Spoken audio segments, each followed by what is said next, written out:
I'm about to do what nobody has done for over 100 years in the city of Detroit, which is start a car company and manufacture a car right here in Detroit. I'm going to tell you how you can get involved, what we're going to build, and what's next. Welcome back to the Car Factory.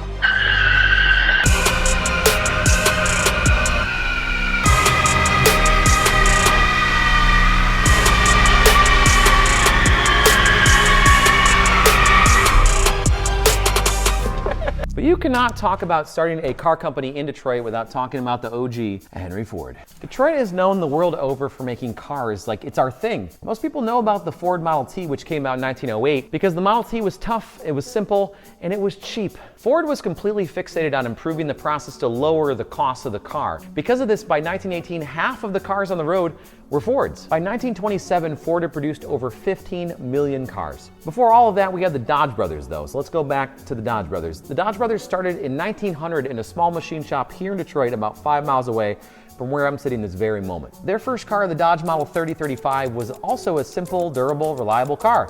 But it had a few upgrades over the Model T, like an all-steel body, an electric starter, and the most amazing invention ever, a windshield.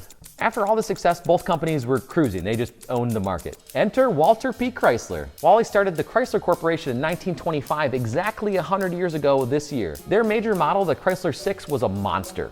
Where the Ford and Dodge products had little 4-cylinder engines, the Chrysler had a high-compression 6-cylinder engine and 4-wheel hydraulic brakes. This was a big deal. In 1928, Wally Chrysler bought Dodge for a staggering $170 million, which in today's dollars would be $3.2 billion with a B. Basically, it was like an Instagram, but cars. Fast forward to World War II. The world is at war and America enters the picture, but to fight a war, you're gonna need a lot of stuff like tanks and trucks and engines and bombers. Detroit's production for World War II began in late 1940 with Chrysler breaking ground for the Detroit Arsenal Tank Plant, October of 1940, which for a long time was the largest building in the world. They actually started making tanks there before the building was even done. Ford began construction of the Willow Run bomber plant in 1941. Ford was cranking out B-24 Liberators every 63 minutes at their peak production, which is a plane an hour. Chrysler's Detroit Arsenal pumped out so many Sherman tanks that they made up a quarter of all the US tanks during the war. And then there was Packard, which was another car company in Detroit that built the Merlin engines that went into the Super Boss P-51 Mustang.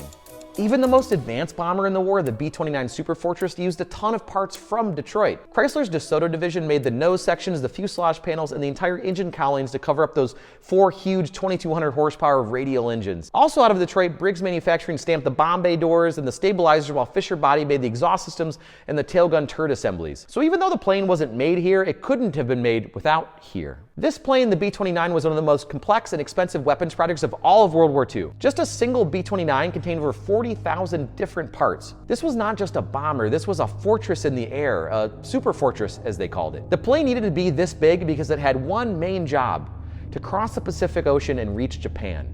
No other bomber could make the round trip, but the B-29 had over a 3,000-mile range, which was just bonkers at the time. It also had to carry a massive bomb load, over 10 tons of bombs, in addition to any crew, fuel, and supplies needed for the long journey. This was also the first bomber to have a pressurized cabin so they could fly up at 30,000 feet, away from most fighters and anti-aircraft cannons. It was much easier to be way up there. In making these pieces for the bomber, though, we actually set off a chain reaction of events that led to Detroit's decline. Without Detroit, the B-29 bomber wouldn't have been possible. And without the B-29, this wouldn't have been possible. On August 16, 1945, the Enola Gay, a B-29 Super Fortress, dropped the first atomic bomb on Hiroshima, Japan. 3 days later, another B-29 named Boxcar dropped the second bomb on Nagasaki, Japan. In an instant, 2 entire cities were flattened and the world changed forever. While Detroit's war production forever cemented us as the arsenal of democracy and helped Allied forces have the tools to win the war, we're also inextricably linked to the unleashing of the most destructive weapon mankind has ever used. You can't separate one from the other. After the end of the war, Japan was in ruins. 2 entire cities had been reduced to ash, millions of people were displaced, and the country's industrial base was shattered. The food was scarce, most infrastructure was wasted, and so most families were just simply trying to survive. But after the destruction, Japan didn't just rebuild what they had before, they rebuilt differently. The US occupation forces pushed for economic reforms, land redistribution, and the demilitarization of their heavy industry. This last part is key. Because Japan's new constitution renounced war, they instead retooled to focus on small, efficient consumer goods that struggling citizens could afford. Japan needed to get people moving again, so in 1949 the government introduced keijidosha, which literally means light automobile. The goal was to build a light, affordable vehicle that wouldn't have been possible under the normal laws of the time. It set strict limits though. The engines had to be under 150 cc's at first, which is the same as a small motorcycle, before being doubled to about 360 cc's. The vehicles had to be short, narrow, and lightweight, and the goal wasn't to make the ultimate car, but to build the simplest, cheapest vehicle possible so they could be afforded by farmers, shopkeepers, and delivery drivers. Keijidosha, or K for short, was like flipping a switch. Overnight, these tiny trucks and vans started flying out of Japanese workshops. They were boxy, slow, and basic, but they were useful. And they were cheap. K-cars gave ordinary people the freedom of movement in a country that, until then, had relied mostly on bicycles and trains. Does this remind you of any other vehicle we've talked about in this video? Here's the big deal. The law didn't only help people buy these new affordable cars, but it also gave rise to the Japanese auto industry. Some little companies you might know, like Toyota, Honda, Suzuki, and Daihatsu, all cut their teeth building K-cars and K-trucks. What started as a stopgap to get people moving again after the war turned Japan into a global car-making powerhouse.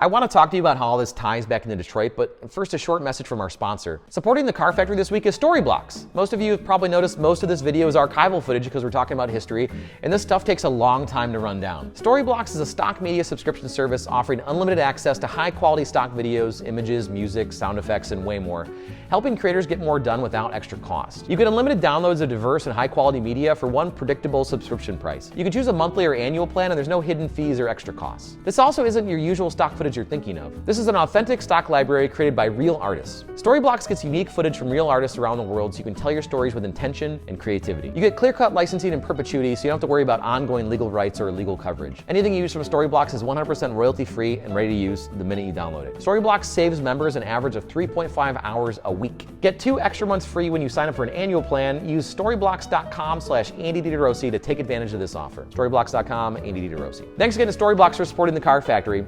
Back to the story. While Japan was getting busy making small, light, affordable vehicles for everyday people, Detroit was doing basically the exact opposite. By the 1950s and 60s, the big 3 Detroit automakers, Ford, GM, and Chrysler, were doubling down on size, chrome, and fat profit margins. Instead of simple mobility, Detroit cars were big, expensive fashion statements, and they became bigger and fashionier every single year. At the same time, new regulations in the US piled on cost. Safety standards, emission controls, and a big fuel crisis added to complexity and price of everyday vehicles. Instead of innovating towards affordability and utility, Detroit shoved the cost onto the consumer because they didn't have a lot of alternative options. Cars continued to get more and more expensive every year. By the 70s, things in Detroit were beginning to fall apart. The same Japanese companies that learned how to build cheap, durable cars were now exporting basic sedans and small trucks to America. And American buyers began loving these small, simple cars coming out of Japan. The same models you know today, like the Toyota Corolla and the Honda Civic, were being sold by the literal boatload to Americans struggling with super high gas prices.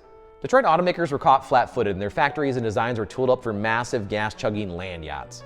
These are beautiful cars, but they were way out of step with what American buyers actually needed. Once Americans caught on they could buy a cheaper car that lasted longer and got twice the fuel mileage, they started switching. Surprise! Instead of retooling, Detroit doubled down again to focus on trucks and SUVs to cover these losses. They also introduced some super stinkers like the Chevy Vega and the Ford Pinto, which were unreliable at best and sometimes outright dangerous at worst. Detroit automakers were also slow to adapt new manufacturing practices like lean manufacturing, just-in-time production, and deeper integrations with suppliers that would have saved them a ton of time and labor.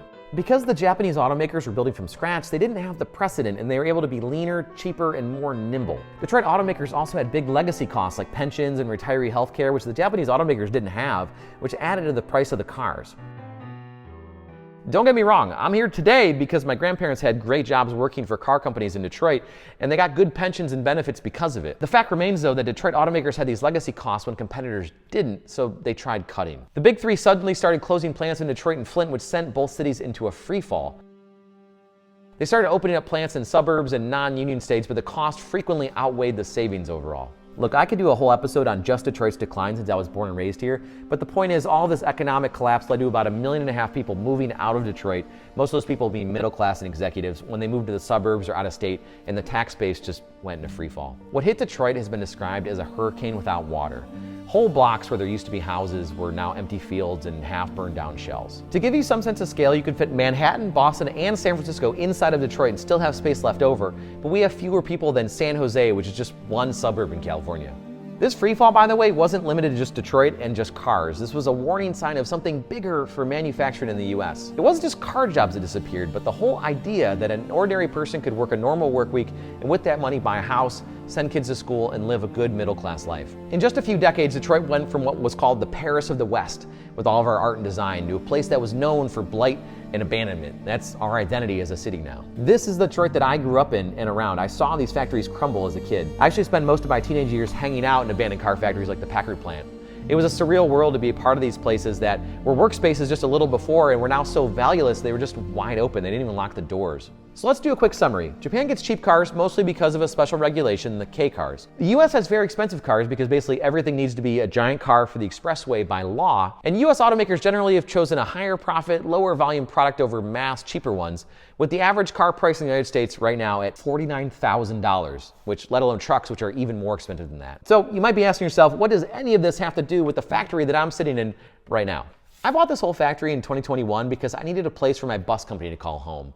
I have this small bus company, which is a social benefit company, and we needed a place that we could stay at forever. I also had the vague vision of saving an old Detroit factory and starting a company so I could hire a bunch of people because I watched these places crumble as a kid and I didn't want another one to fall into the earth. I started posting on Shortform in 2022 about getting this place back together, and a lot of people got interested in it. There's a good chance that you saw one of those original videos. My factory I'm sitting in right now was built in 1924 by the Link-Belt Corporation, where they made material handling equipment, which just means stuff like cranes and conveyors, tractor treads, and furnace stokers. This factory is around 50,000 square feet and is spread across 2.5 acres, so it's the size of like a Costco or a Sam's Club. After Link-Belt, they started making car parts and things for the war here, like bomber sights. They made seat frames here. This place, though, was very instrumental in the creation of the auto industry. When Henry Ford started expanding, Link-Belt supplied the very parts for his assembly lines because the linked belts helped pull carts and parts along the factory. But for the last 50 years, they actually made envelopes here. These floors are filled with these long assembly lines with dozens of people working them, making millions of envelopes a day. The envelope operation closed in the late 2010s. It was obsolete, and the factory sat empty for years. So a cleaner, longer version would be to call this place a car part factory, or most recently an envelope factory.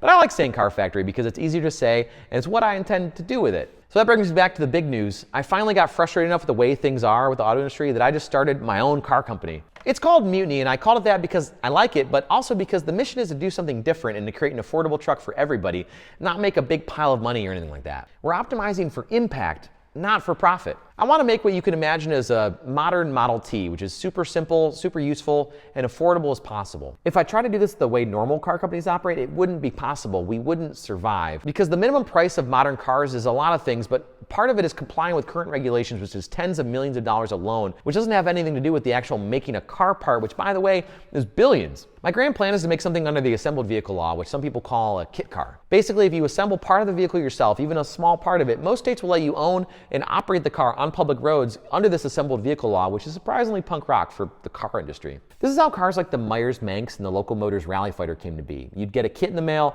you'd assemble it yourself, and you enjoy your new vehicle out on the open road. Or you can have someone locally help you put it together. This tiny law actually makes it possible for us to make affordable vehicles in low volume designed purely for utility and low cost, not trying to be everything to everyone. But it doesn't stop there. I'm a strange guy. Really?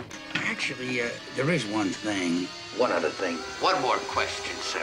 About those sacks of gold. I also want this vehicle to be open source like Linux did for computers, so you can build your own however you like. For example, if you don't like something we're doing, you can modify it or fork your own version. The goal here is to make a repairable, affordable, reliable, and community-driven vehicle, which we just haven't seen before. Back to my computer example, the odds are if you have a computer, it doesn't run on Linux.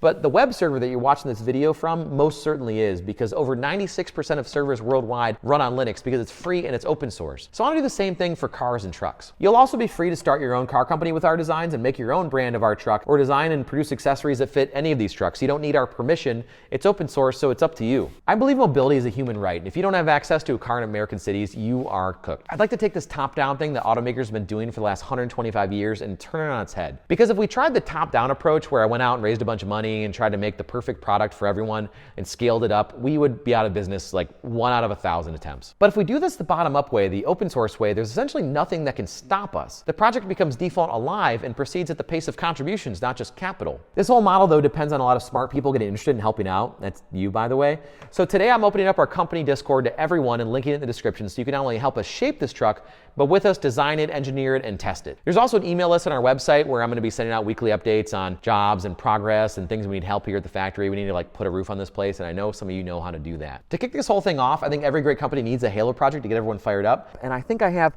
exactly that. We are building the world's fastest K-truck, which I'm calling the Senpai.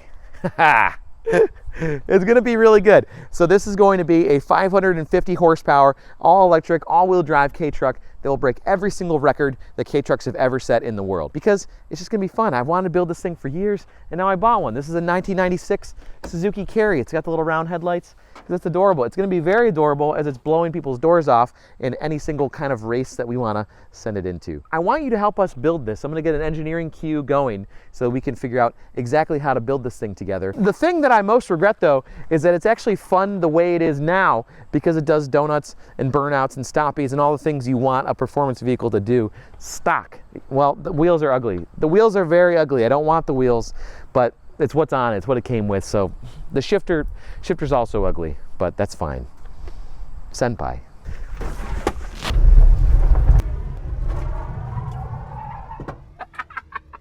Come on now! These things are great!